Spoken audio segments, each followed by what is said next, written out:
Welcome everyone, I'm Susan Anderson and this is Susan So Creative, where it's only wrong when it doesn't work. Today I'm going to use an old sweatshirt as a sloper to make a new sweatshirt with a V-neck crossover neckline.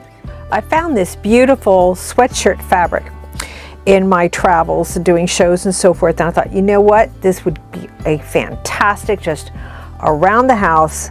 Love it. Could go out if I wanted to, but nice sweatshirt. I don't know about you, but I have trouble finding pretty sweatshirts these days. Well, I have this one sweatshirt that unfortunately I ruined. I got paint and everything all over it. It fit me beautifully. I love the length of it, everything like that. So what I did was I went ahead and took the sleeves off of it and I removed all of the ribbing from the neckline, the waistband, and so forth like this. And I'm just going to make another sweatshirt. Well, this particular sweatshirt that I'm trying to copy had all of it done in the round. Well, obviously I'm not going to be able to do that because this fabric is not in the round. So what I'm going to do is I'm going to fold this just as if I were going to wear it, you know, put it back into its original state, matching all its pieces and so forth. And since I'm just going to make another sweatshirt, it should be fairly easy. Now I do have a difference in the neckline. This is the back, obviously this is the front. The way they have you do most of them is you're going to put one on the fold and then one on the other side. I'm going to put two back to back like this and have two side seams instead. So once I get that cut, and the sleeves are the same, so I don't have to worry about that, then I'll recut the neck on the one outside. Now in order to get the neckline, let's go tighter. In order to get the neckline, I have now folded my new piece in half, matching my raw edges, and I've taken my sweatshirt and folded that in half, again matching the neckline, the shoulder seam, and so forth. Now I did want to do one change on this. Rather than just a curved neckline for a regular old sweatshirt, I thought maybe I'd like to do this with a V-neck. So instead of doing that, I'm going to go ahead and take my fashion ruler. This is the one that's got the automatic curve built in, and if you don't have one of these and you're doing any kind of garment construction or alterations or anything like that, I highly recommend getting one. And just to let you know how old this is, I bought this one in 1970. So they are still around, we are still using them, and they are going to do some wonderful things for you. Now I do want to determine how low do I want my neckline to be, and to do that I can either measure it down myself from my collarbone down, say, about maybe 2 or 3 inches. Remember, this is going to be covered up with to a certain degree with your ribbing, so I will be filling some of this in, so it's not going to be as deep as it appears right now, but I think I'm going to go ahead and take off about 2 inches down from there, maybe a little bit more, because like I said, I am going to be doing that with covering it up with a some ribbing. So maybe 3 inches might be a little bit better, because you're going to bring that up an inch with your ribbing, and then that's going to be completely covered here like so. So we're going to go ahead and cut this off like so. Let's get that right in there. Like, notice I followed the curve here around my neck. I want to keep that as is. I'm just making this one deeper to bring out the V a little bit more. Yeah, we're going to go ahead and slide that right around there, and I'm just going to take my rotary cutter. I'm going to remove this because I don't want to cut that, and I'm just going to take this right around like so, and I've just made myself a V-neck to my sweatshirt front. Now I didn't show this on the screen, but I've also added a 1/4 inch past the fold line when laying out my sweatshirt. I added a 1/4 inch to the edge because it didn't have side seams before. I do recommend that even though we cut the sweatshirt with double fabric, I do recommend cutting the sleeves individually, one at a time, and then you have one cut one way, one flipped and going the other way, as long as you have non-directional fabric. If you have a directional fabric, then you may want to cut them in the same direction.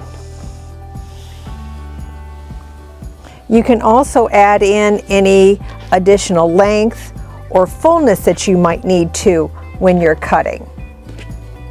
Same thing with the sleeves. Now, I knew the way this fit. I liked the way it fit. I just didn't like the fact that it had paint all over it. Here's where I can use that ribbing that I took off from the sweatshirt, because I'm just putting it back together. The one exception, of course, is the neckline, because I remember I cut that as a V, so I am going to have to cut a narrow strip that will finish off. We won't have the exact length measurements, but we'll have everything else.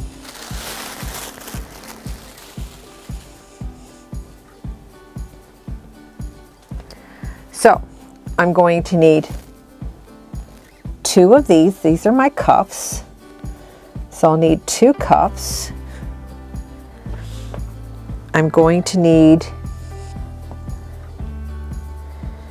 also going to need a length for the bottom of my sweatshirt.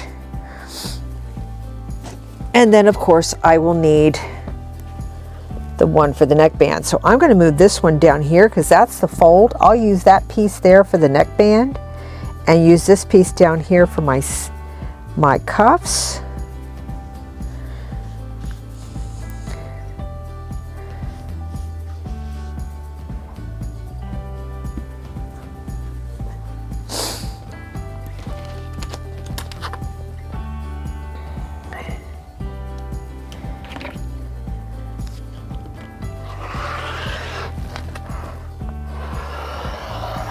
So there's one.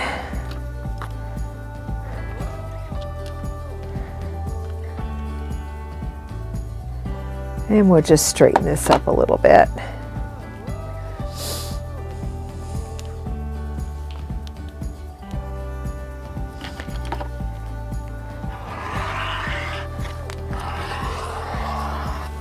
Now, if you haven't opened the seam here, and I have not, remember to add in your 1/4 inch for your seam allowance. So we will turn that this way. Gives ourselves a 1/4 inch.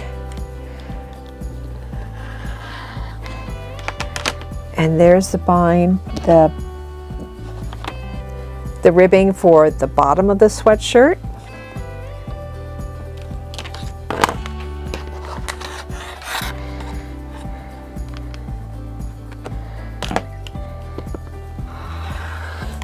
Now, this is too wide for the neckband, but that's the piece we're going to use for it.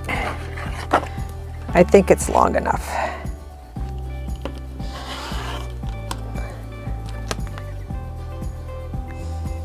Oops.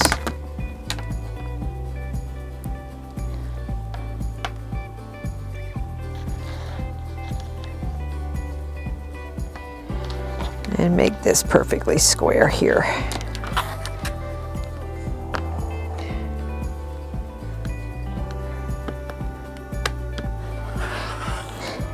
There we go. Okay, there are the cuffs. And this band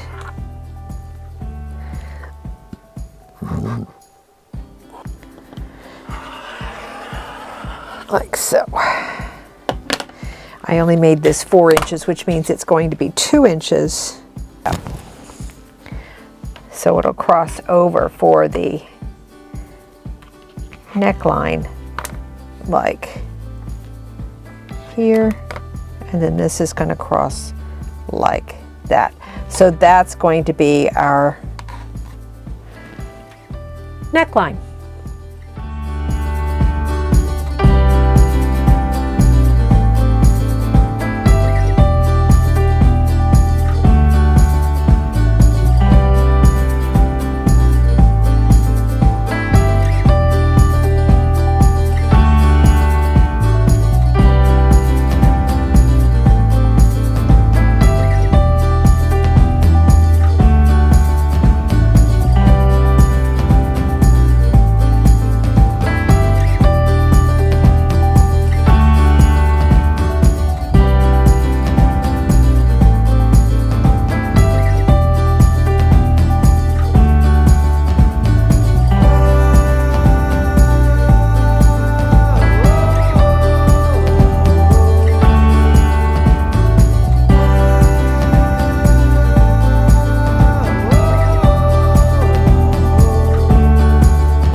Thanks for stopping in today. Hope you picked up some tips from today's video.